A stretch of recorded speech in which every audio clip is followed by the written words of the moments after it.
You know how Tia started about he doesn't want to shade you. I have no such compunction, so I can freely shade you.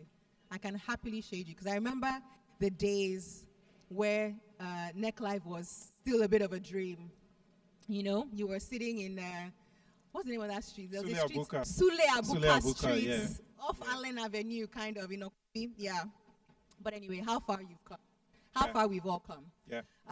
We're talking about the power to create, and I think for me, my first question for you is really, when you think about creativity, the creative industry, we can't talk about the creative space and what we're doing here without talking about how creativity shapes mindset, how it shapes image, how it shapes narrative. Yeah. And you, as beyond the convener of NECLive, have built businesses around the space of creativity.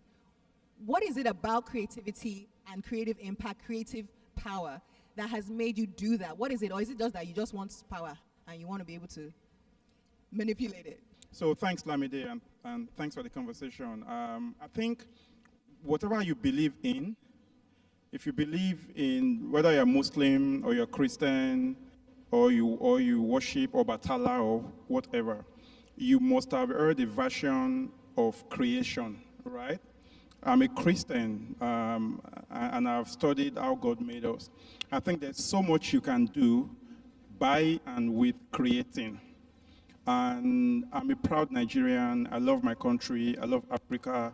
Everything I do, the core goal for me is how to use storytelling, how to use creativity, how to use the skills that we have to influence what's happening around us, to shape society, to shape policy, and more importantly for me, to let the world see us the way the world should see us. So I run the communications company called BHM, and we work for clients. And what do we do for clients? We try to help the clients communicate what is important to them with their stakeholders.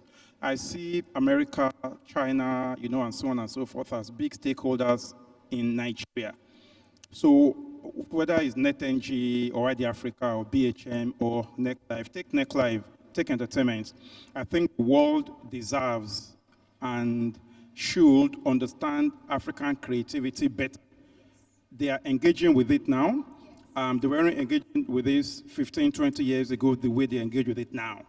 But even now that they are engaging with it, I long for them to engage with it from a position that benefits, that can backward integrate, so to speak. So and that's external. But even internal, Nigeria is in crisis.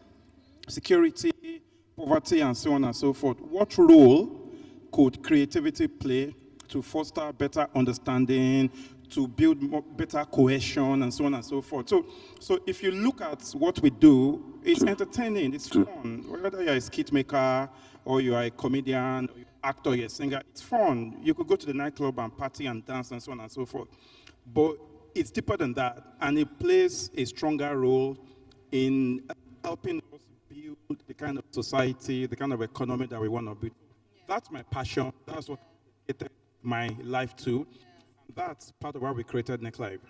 Yeah. Fantastic. And you know, you touched on something that I really wanted to touch on, because yes, internally and externally, we have this, oh, Afrobeats, oh, Nollywood, and it's buzzwords that show outside that, oh, Nigeria is doing so well. Yeah. But I don't know that the creatives who are here, who are doing that work, are really benefiting, like, for example, somebody who is in Bollywood, who is in Hollywood. So it's going to take more, and it's going to cost us something. What is it going to cost us? What is it going to cost us in terms of sacrifice? What is it going to cost us in terms of policy, investment? What is it going to cost us for us to get to the place where this thing, we can shape images, and yes, what is being extracted can be enjoyed by us who they're taking from? A couple of things. It requires creativity, which we are giving. Nigeria has, in my view, some of the most creative, some of the most brilliant creators in the world, and I've been everywhere. Lamide asked a very important question. What will it cost us? What sacrifices do we need to make? And I was trying to say, the creators, the industry, music, fashion, comedy, film, making sacrifices. Brilliant, talented, very hardworking and passionate. I think that what is missing is the infrastructure that requires a lot of capital. Nigeria is a poor country. We are potentially rich. We have natural resources, very great people. But, we are potentially rich. Yes. We have natural resources and people. That's what he said before it broke. Yeah, and I was trying to compare financial services industry with South Africa. Our friends from South Africa. So to build Hollywood, it takes so many years. It takes patient capital. It takes talent. It takes vision. I think we are visionary. You can see what the leaders are doing. I think we've got the talent. We're a young industry, and we need a lot of money. I like what I've been seeing. So Chris Idero will deliver a keynote today. Steve Abeko will deliver a keynote. You will see the role that financial services companies are playing right now in music and film that they weren't playing maybe 20, 30 years ago. Colette is here from Accelerate. She's literally the CEO of Accelerate. You can see the kind of investment that Access Bank is making, right? So it needs money, it needs patient money. What I find is that we are clear about where we need to be. I think we are on the destination towards there. And the things we didn't used to do when I started were, we didn't even have forums like this. 13 years ago when we started NECLive, I think it was the only one. Today, we're tired, right? There's a conference, true. There's a conference every other day, and it's good, right? So the more awareness there is, the more investment there is, the more we can build. My dream, my vision is that we are able to build at scale so that we are not just longing to go and participate in what Hollywood has. I keep saying it. We can fight for diversity and say, why are there 5 white people on the table? We want a black person there. It's okay, we can fight for that. I want the white people to fight that why are there 5 black people on this table? We also want to be there. I want us, it's 1.3 billion people on the continent. So I want us to perform at such scale that we are forced to reckon with, whether we blow up in America or not. And I think we are on the way there. Yeah. I wanted to ask also, like, can you hear me? No, okay. I think my mic is better than yours now. Who dig this pit for me? The stakes are high. How high are the stakes for us if we don't get this right? And in that there are many conferences and many places to discuss, there's also a role that is beyond the creator and the platform. And so I want to talk about the role of a NEC, but the role also of those who are outside of these platforms and the creators themselves who have a role to play. How can we get them to understand how high the stakes are if we don't get it right, if we're not able to move the needle? So the stakes are high. If we don't get it right, there's the economic stake, because we can make so much money from the creative industry. There's the reputation stake, because we all grew up watching Hollywood films and we picture the CIA and the FBI in our head the way that American films portray them. So there's that. So the stakes are high, however you look at it. If we don't get it right, what I see is that the West, I call it white suit, will continue to benefit, right, if we don't get it right. Because they will create content for us, right? And if you look at artificial intelligence now, and how easy it is to create content, someone can sit somewhere in San Francisco or in Los Angeles somewhere, and they will extract value. So the stakes are high. If we succeed, the government benefits, the citizens benefit, the creators benefit. What are people doing? Funny, we were just with the bunch 2 nights ago somewhere, and we're talking about Cream platform and the role that BOI and companies like that were playing. There's more interest. There's pockets of successes here and there, right? I believe the investment I've seen over the past 5 years, I've not seen in my entire career, and I've been here since 1998. I've not seen it. And I'm seeing people return investments. I'm seeing financial services companies. I'm seeing investment bankers make bets and all of that. When we started NECLive, payment was a big issue. You couldn't go online and buy stuff and pay with your card. There was no Paystack, there was no Flutterwave, there was no, and so on and so forth. Today, you could decide that you don't want to put your songs. Today, you don't work. makes his content, puts it on his own platform. You subscribe and you pay him directly.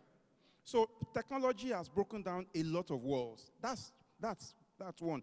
Social media has democratized everything, right? There are people that would have had to go to newspaper houses and magazines 20 years ago to get heard. Today, they are blowing up on TikTok, right? So I think it's all coming together.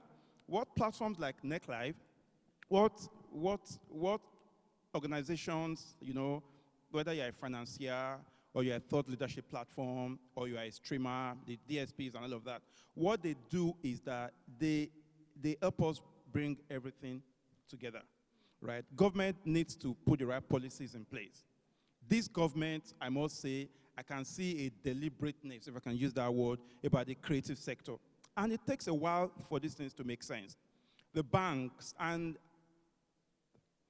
we were Hunger in September, where the chairman of Access Bank and Coronation Bank, Ike, was our keynote speaker. And he said something that I found very profound. He said the creators keep saying the banks don't fund the creative industry. And I was saying, if you keep going to the retail bankers to look for the kind of capital that you should go look from the private equity guys or the venture capital guys, and you're wasting your time, or the investment bankers. Yeah, just to make sure that it's sustainable, because capital, money, right, flows in the direction of value. You know, there is a reason why people put their money in real estate. I was joking with someone earlier about PiggyVest, and now there's a joke that almost every young girl that you know has their money locked in some PiggyVest account and all of that. They've been able to show value, right? So the continent is major. We've got the population, and we can sell both internally and externally. A few days ago, people were very proud that on the same night in London, Lamide Adekunle Gold and Lamide are two separate sold-out concerts. That's the power. So whether it's film or music or fashion and so on, there's so much more. We are going to be announcing a fund starting next year to pool resources together to be able to fund experiments of people who may not have maybe the credibility or the track record to go to an MBO or to go to a Chapel Hill or to go to an Access Bank and so on to get funding for their project. The startup world has benefited a lot from venture capital, from money that you can afford to lose. And you know, if you get a return on 1% of all the bets that you've made, it makes up for everything. We need more of stuff like that. And we want to engineer that. We want to engineer that and just say, we can come here and talk. There's been a lot of talk between August and now, right? A lot of conferences. It's very nice. But we need to now start saying the guy in university who is in 200 level, who has an idea that needs 750,000 naira, shouldn't be going to MBO or to GT Bank and all of that. And shouldn't have to use his school fees to do it. There should be some Steve Abeiko somewhere, you know, some teaching work or some Don Jazzy somewhere who is happy to make a bet. Celebrities give this cash out on Twitter just as giveaways, right? And some don't even need cash. They need a boot camp somewhere, they need tools, they need exposure and so on and so forth. You know, but I'm also one of those who believe that there's no scarcity of advice and counsel, right? Just give people money, support them. And support them in a way where it's not debt, and it's not capital that they have to pay back in 3 months or they have to pay back if it doesn't work. So that they can show the investment bankers in 2-3 years' time that I've done this short film here, I've done this one here, I've done that, and that could be their calling card, so to speak, to then go and make the big bet. Yeah. I think that deserves more than a round of applause, because they're putting their money where their mouth is. You've talked for 13 years now. It's time to raise the funds and give it out. And I think that's amazing, because my next question was really, what is next for NECLive? The world is evolving so much, and there's so much more to explore. And you've shared that. Is there anything else that you want to share that you feel is vital for us to know in terms of powering the creative enterprise in the industry? We no longer want to wait for once in a year to do this event. The vision for NECLive going forward is that it's supposed to be an ongoing conversation round the clock. So you will see events in Calabar. I like how different things are just going off. It was sound, now it's light. They are reminding us of the problems we have to fix in Nigeria. God bless Nigeria. We triumph still. So you will see pockets of events in Calabar, in Port Harcourt, in Abuja, in Kaduna, and Kano, and so on and so forth. I was sharing with channels a few days ago that we've been speaking with Mr. Matthew Knowles, Beyonce's dad, who is interested in hosting workshops in Los Angeles and in Lagos and so on. I hope that that gets to pan out and we get to actually do that. So NECLive will become an ongoing conversation. We will do this fund. We will create platforms around the world. And more importantly, I think that technology now allows us, if we wanted to have these conversations every day. I challenged my team a few months ago that when we started NECLive, I don't think you could go live on Twitter or you could go live on TikTok and all of that. Today, you really don't need to wait for one day when people fly from all over the country to come and sit in the hall. There's use for this kind of flagship events, but we are redesigning the whole platform to make sure that whether it's talk, whether it's investment, whether it's workshop, it can happen in partnership. Tomorrow, and I don't know if I'm allowed to say that, Henry, tomorrow there will be an event by ALX. There will be a NECLive event where ALX has said they just want to have an event to come together and talk about creativity. We're going to do all of those things. For the company I run, BHM, we want to show the world that Nigerian organizations, Nigerian comms organizations can be truly global. So I hope the next time I sit here, I'll be sharing a roadmap to the company actually being, you know, I told someone last night that we're in 4 or 5 countries. Very interesting woman. She asked, are you there? Or you just have friends there? Yeah, so you can claim to be global, but you know in the deep of your heart that you probably have only one office or somebody there, right? We truly want to be global, to have presence, whether it's in New York or in China or in Paris and so on and so forth, to be able to support the African businesses operating in those spaces, but to also be able to advise the government and businesses in those places about how to engage with Africa. I think if you saw the statement, and I'm sorry, I'll spend like a minute on this. If you saw the response of the government of South Africa to the US presidency's statement a few days ago, you could see I was proud. I'm not South African. I was proud of them. So there's a need for the world to engage with Africa from a point of understanding. We do not have, most of the companies I know representing Africa in New York, they're not African as far as I'm concerned, right? And being African doesn't mean you are black or that you are, if you didn't grow up here, right, you probably don't know Nigeria. So we want to truly be in places where we have the right kind of access, we can support government and companies on how to engage with the continent. And we've run away from government business all our lives. Now we're interested. One, there's more money there, to be honest, yeah.